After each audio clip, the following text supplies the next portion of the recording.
ఈ వారం అష్ముఫారా నిజంగా బిజీగా ఉన్నారు కానీ నాకు తెలుసు. అతను చేయాల్సిన పనులను పూర్తి చేస్తున్నాడు. అలాగే మనం తెలుసుకున్న వాటిని నిర్మిస్తున్నాడు. ప్రతిరోజు చాలా మంది అడుగుతున్నారు, ఎక్కడ? అతను ఎప్పుడు మాట్లాడతాడు అని. నేను ఎప్పుడూ అదే సమాధానం చెబుతాను. సిద్ధంగా ఉన్నప్పుడు అతను బయటకు వచ్చి మనందరినీ ఆశ్చర్యపరుస్తాడు. అది మర్చిపోకండి. మీరు ఆ ప్రశ్నలు నాకు పంపాల్సిన అవసరం లేదు. సమాధానం తెలుసు. నాకు ముఫారాపై ఒక 100% నమ్మకం ఉంది. నాకు మీ మీద కూడా ఒక 100% నమ్మకం ఉంది. నాకు నా మీద, మీ అందరిపై కూడా ఒక 100% నమ్మకం ఉంది. ఇది మీ జీవితంలోనే అతిపెద్ద విషయం అవుతుంది. మరియు సహజంగా చాలామంది ఇప్పుడు ఉత్కంఠగా ఉన్నారు. ఇది ఎప్పుడు జరుగుతుంది క్రిస్ అని అడుగుతున్నారు. నాకు ఏదైనా చెప్పగలవా? ఏదైనా మీకు ఇప్పటికే చెప్పబడింది, సరేనా? ఇంకా కొన్ని విషయాలు సరిచేయాల్సి ఉంది. ప్రతిరోజు పెద్ద ప్రశ్న. ఎప్పుడు ఏదైనా చెబుతాడు. ఏదైనా చెప్పడానికి సిద్ధంగా ఉన్నప్పుడు ఆయన మీతో మాట్లాడాలని అనుకోవడం లేదు. ఆయనకు మీతో మాట్లాడటం ఇష్టం, కానీ ఆయనకు బిజీ షెడ్యూల్ ఉంది. నేను బిజీ షెడ్యూల్ అని చెప్పినప్పుడు ఆయన మన కోసం ప్రతిరోజు ఏదో ఒకటి చేస్తున్నారు.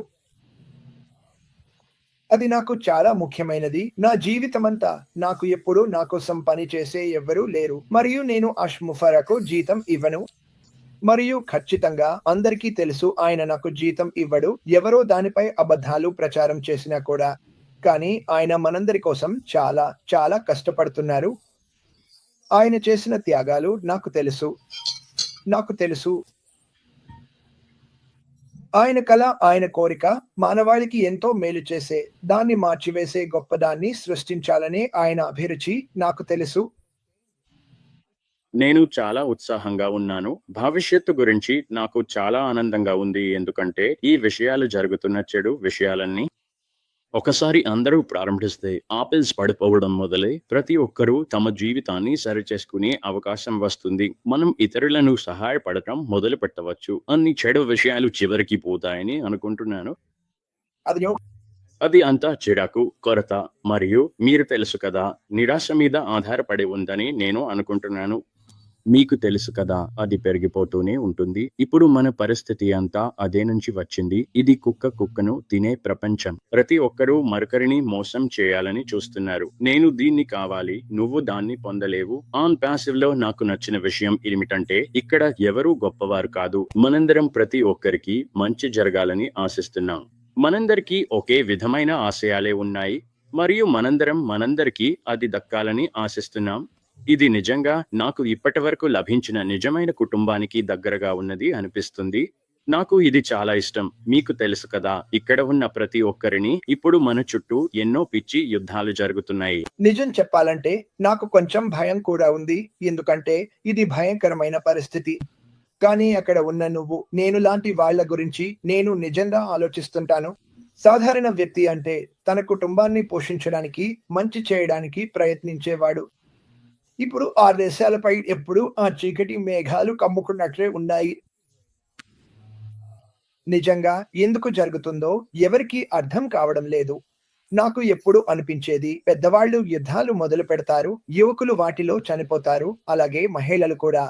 కానీ ఇప్పుడు చూస్తే ఎవరైనా యుద్ధాలు మొదలు పెడుతున్నారు, అమాయకులు, కుటుంబాలు అందులో చనిపోతున్నారు. ఈ కంపెనీని నేను మనమంతా కలిసికట్టుగా ఉండే మార్గంగా చూస్తాను. ప్రపంచం నలుమూలల మనకు గాజాలో అన్నలు, అక్కలు ఉన్నారు. ఇజ్రాయెల్లో, ఇరాన్లో కూడా. ఈ ప్రపంచంలో ప్రతి దేశంలో మనకు మనుషులు ఉన్నారు.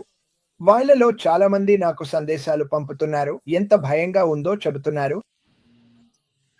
ఇది చాలా బాధాకరం. కానీ నేను మళ్ళీ ఈ కంపెనీ వైపే చూస్తూ, ఈ కంపెనీ ప్రపంచాన్ని మార్చుతుందని నా హృదయంతో నమ్ముతున్నాను. మీరు కూడా నమ్ముతున్నారని నాకు తెలుసు. అది జరిగేదాకా ఆగలేను. డేవ్, మళ్ళీ మీ వైపు. అవును, అది జరగాలని నేను ఆతృతగా ఎదురుచూస్తున్నాను. ఎందుకంటే చెడ్డ విషయాలు జరుగుతున్నాయి కదా. మరి జెన్, అవును, ఎందుకు నాకు కూడా ఎందుకో తెలియదు. నిజంగా మంచి కారణం ఏదీ లేదు. ఎందుకు ఎవరినైనా చంపాలి? దానికి ఎలాంటి కారణం లేదు. అవును, అంటే మనం నిజానికి ప్రపంచం కల్లోలం సృష్టించడానికే ఎక్కువ సమయం ఖర్చు చేస్తోంది అనిపిస్తుంది. నేను ఈ కంపెనీలోకి వచ్చి అడుగుతున్నాను చెప్పడానికే. ఒక్కసారి మంచి చేయడంలో తప్పేంటి? వాహ్! మీరు ముందే చెప్పారు. ఏది అమ్ముడవుతుంది? సెక్స్ అమ్ముడవుతుంది. భయానక సినిమాలు. ఆహారం, సెక్స్, హింస. ఆహారం, సెక్స్, హింస. ఈ 3 ప్రాథమిక ప్రేరణలు. అవును. ఇది పూర్తిగా పిచ్చి లాంటిది. అయితే ఆయన సరే చూడు మంచి ఏది అని చెప్పి దీన్ని మార్చేస్తారని నమ్ముతున్నాను. 4 సంవత్సరాల క్రితం నేను మొదలుపెట్టినప్పుడు నాకు నా స్వంత పోడ్కాస్ట్ లేదా నా స్వంత టీవీ స్టేషన్ ఉండాలని అనుకునేవాడిని. ఈ ప్రపంచంలో మంచి మనుషుల గురించి మాట్లాడాలని. ద్వేషం, బాంబులు ఇవన్నీ గురించి కాదు. ఈ కంపెనీ నాలో చాలా విషయాలను వెలికితీసింది. మీలా డేవ్ ఇంకా ఇది చాలా మందిలోనూ వెలికితీస్తుందని అనుకుంటున్నాను. మీరు చెప్పినట్లే ఇప్పుడే సుమారు 8,50,000 స్థాకులు ఉన్నారు. కొంత తక్కువ ఎక్కువగా. వాళ్ళందరికీ కూడా ఏదో మంచి ఆలోచన ఉంది. అది అగ్ని ప్రమాదంలా విస్తరించడాన్ని నేను ఎదురు చూస్తున్నాను. అదే జరగబోతుంది. అవును, జరుగుతుంది. ఖచ్చితంగా జరుగుతుంది. నేను నమ్ముతున్నాను. ఎందుకంటే ప్రజలు దాన్ని చూస్తే అందరూ అదే కోరుకుంటారు కాబట్టి. ప్రతి ఒక్కరూ శాంతి, ప్రశాంతత, భద్రత కోరుకుంటారు. ప్రజలు ఇతరులు దాన్ని పొందుతున్నారని చూస్తే వాళ్ళు అడుగుతారు, నేను అది ఎలా పొందగలను? అప్పుడు మీకు తెలియకముందే మనం ప్రపంచాన్ని ప్రశాంతంగా, భద్రంగా మార్చేస్తాం. ఎవరు పోరాడరు, ఎందుకంటే మనందరికీ కావాల్సినవి అందుబాటులో ఉంటాయి. మనకు సాధ్యపడుతుంది. అది లేకపోయినా మనం దాన్ని పొందగలుగుతాం. లేదా మీకు తెలుసు, ఈ సందర్భంలో మనం వెతుకుతున్నది వ్యాపారం కాదు అనిపిస్తోంది. మనమందరం ఆస్లోనే పెట్టుబడి పెట్టామని అనిపిస్తోంది. మనమందరం మన బండ్లను ఆస్కు కట్టేశామనిపిస్తోంది. కాబట్టి ఇది ఎలా మారినా మనందరం బాగానే ఉంటామని అనుకుంటున్నాను. మీకు తెలుసు, నేను ఒక టెక్నోసార్ని. ఇవి అన్నీ ఈ టెక్నాలజీ విషయాలు నా పరిధిలోకి రావు.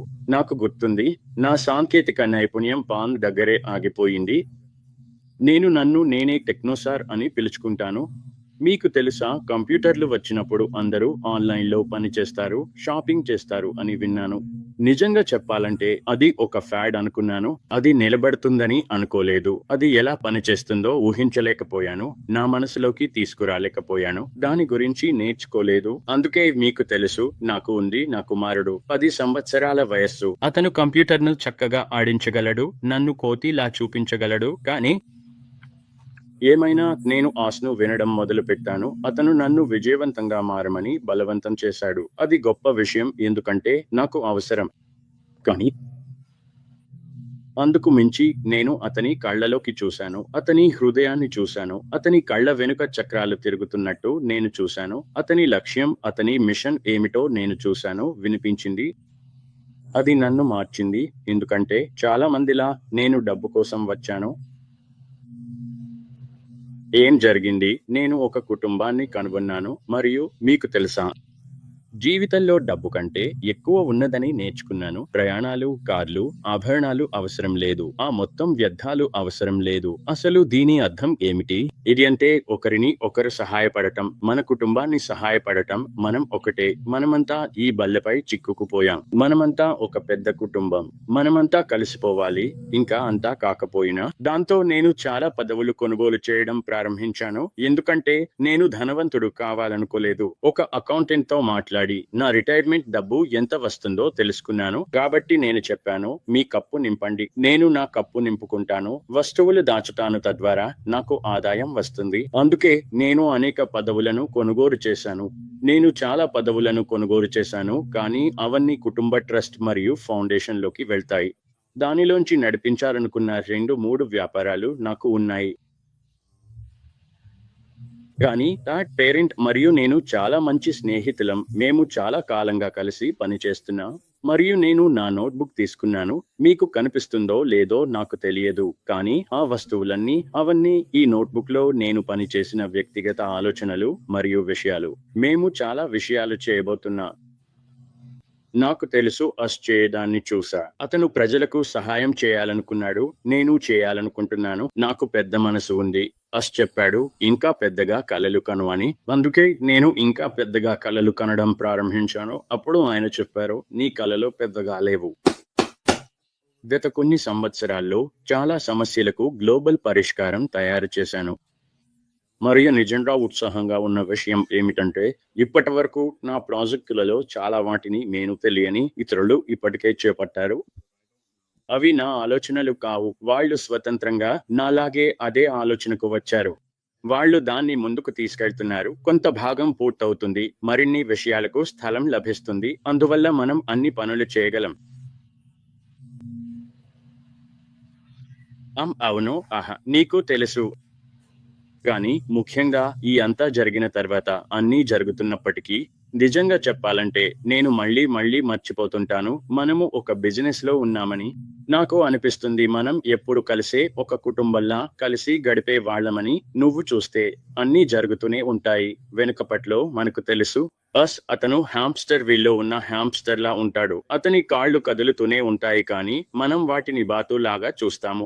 అతని కాళ్ళు కదులుతుంటే మనం నీటి మీద ఉన్న భాగాన్ని మాత్రమే చూస్తాము. నాకు తెలుసు, నేను అస్కి చాలా కృతజ్ఞతతో ఉన్నాను. నీకు తెలుసు, ఆ వ్యక్తి ఎప్పుడూ వదిలేసే మనిషి కాదు. అతను ఎప్పుడూ ఓడిపోడు, మనల్ని ఎప్పుడూ నిరాశపరచడు. అది నా హృదయంలో లోతుగా నమ్ముతున్నాను. మరియు దాంతో అది నన్ను ఉత్సాహంతో నింపుతుంది. నాకు తెలుసు, మనం ఇప్పటికే ఓన్ పాస్తో పొందిన ప్రతిదీ చూసినప్పుడు అది నన్ను ఆశ్చర్యపరిచింది. అంటే నేను ఎప్పుడూ ఒకే సైట్లో, ఒకే ప్లాట్ఫారంలో ఇంతటి విషయాలు చూడలేదు. ఎప్పుడు కాదు. ఇప్పుడు ఆయన మనకు ఇది ఇంకా పెద్దదిగా, ఇంకా మెరుగ్గా మారబోతుందని చెబుతున్నారు. అయితే నా తల పగిలిపోయింది, తిరిగింది, మళ్ళీ నా భుజాల మీద పడిపోయింది. నాకు ఏమి జరుగుతుందో తెలియడం లేదు. ఇది స్టార్ వార్స్ లేదా స్టార్ ట్రెక్ లాంటి టెక్నాలజీ అవుతుందేమోనని నేను అనుకుంటున్నాను. ఈ ప్రయాణానికి మనం ఉత్తమమైన చేతుల్లో, ఉత్తమమైన బస్సులో ఉన్నామని నేను భావిస్తున్నాను. పూర్తిగా. మరియు అవును, ఈ అన్నింటినీ ప్రారంభించి సహాయం చేయడాన్ని నేను ఎదురుచూస్తున్నాను. మనందరం ఒకేలా ఉన్నాం. మనకు వేర్వేరు నమ్మకాలు ఉండొచ్చు, లేదా వేర్వేరు కోరికలు ఉండొచ్చు. కానీ ప్రతి ఒక్కరూ శాంతియుతంగా విజయవంతమైన జీవితాన్ని కోరుకుంటారని నేను నమ్ముతున్నాను. నేను చెప్పను, కానీ ఇప్పుడు వేలాది మంది ఉన్నారు. వారు రేపటి భోజనం కోసం ఎదురు చూస్తున్నారు. వాళ్ళు అది ఎక్కడి నుంచి వస్తుందో కూడా తెలియక అయోమయంగా ఉన్నారు. ఆ విధంగా ఉన్నవారికి ప్రతిరోజు ప్రార్థిస్తా. కానీ ఈ కంపెనీ ఆ పరిస్థితిని మార్చబోతుందని నాకు తెలుసు. ఎప్పుడు దానికి నేను ఖచ్చితంగా చెప్పలేను. ఎందుకంటే నా అన్నయ్య సిద్ధంగా ఉన్నప్పుడు వచ్చాను అని ఎదురు చూస్తున్నాను. అది సిద్ధమైన వెంటనే అప్పుడే జరుగుతుంది. అది సిద్ధమైన వెంటనే. అందరూ సానుకూలంగా ఉండండి. ఆందోళన పడకండి. అష్ను తనదైనంగా ఉండనివ్వండి. అతను ఏదైనా చెప్పాల్సిన అవసరం వచ్చినప్పుడు వెంటనే ఇక్కడికి వచ్చేస్తాడు. కాబట్టి మనం వీలైనంత త్వరగా తెలుసుకోవచ్చు. కాబట్టి నమ్మకం ఉంచండి, విశ్వాసం పెట్టండి, రిలాక్స్ అవ్వండి. మీరు ఏదైనా చేయాల్సి వస్తే మీ శక్తిని ఖర్చు చేయడానికి ఇంకేదైనా చేయండి. ఫిర్యాదు అవసరం లేదు. ఫిర్యాదు చేయడం ఎవరికీ ఉపయోగపడదు. అది చేస్తే నిజానికి అందరికీ తలనొప్పులు వస్తాయి. మీరు కష్టమైన పరిస్థితిలో ఉన్నారా? నేను డేవ్ పరిస్థితిని తెలుసు. మీకు తెలియని విధంగా నేను మరికొంతమంది పరిస్థితులను కూడా తెలుసు. ఆ వ్యక్తులలో చాలా మంది చెబుతున్నారు, క్రిస్ ఇది ఎప్పుడైనా జరుగుతుందా అని ఎదురు చూస్తున్నాను. నా జీవితం ఇంకా బాగుండాలని కోరుకుంటున్నాను. ఇదే మీరు ఆలోచించాల్సింది. ఎప్పుడొస్తాడు అని అడగకండి. ఇతను ఇది ఎప్పుడు చేయబోతున్నాడు, ఇది తప్పకుండా వస్తుందని చెప్పండి. నేను ఏదో ఒకదానిని పట్టుకుని ఉండటం వల్ల నా జీవితం బాగుంటుంది. ఈ కంపెనీపై నమ్మకం ఉంచడమే అత్యంత బలమైన విషయం. మీరు ఇప్పుడే చేయగలిగే అత్యంత బలమైన విషయం. అది జరగబోతుందని తెలుసుకోవడం ఇంకా బలంగా ఉంటుంది. ఎందుకంటే అది జరగబోతుంది. ఎప్పుడు ఖచ్చితంగా తెలియదు. ఇంకొన్ని రోజుల్లో ఆశను చూడవచ్చు అనిపిస్తోంది. నాకు తెలియదు, ఆయన ఈ రోజే కనిపించవచ్చు. నాకు అది తెలియదు, కానీ ఆయన వచ్చినప్పుడు మీరు సిద్ధంగా ఉండండి, సరేనా? కానీ సానుకూలంగా ఉండండి. చాలా మంది మళ్ళీ ఇతర విషయాల్లోకి లాగబడుతున్నారని నేను చూస్తున్నాను. వాళ్ళు నాతో కూడా అదే చెప్పారు. నేను ఇలా అనిపించింది, వినండి, మెరిసే వస్తువులు ఎప్పుడు మెరిసే వస్తువులే. ఈ కంపెనీ గురించి మీకు తెలుసు. ప్రతి వారం లేదా ప్రతి నెల మీ జేబులో నుంచి డబ్బు తీసేవాళ్ళు ఇక్కడ లేరు. మనందరికీ కలను నిర్మిస్తున్నాడు. మళ్ళీ చెబుతున్నాను, దానికి నేను కృతజ్ఞతలు చెప్పుకుంటున్నాను. ఇది ఇప్పటికీ జరిగిందా?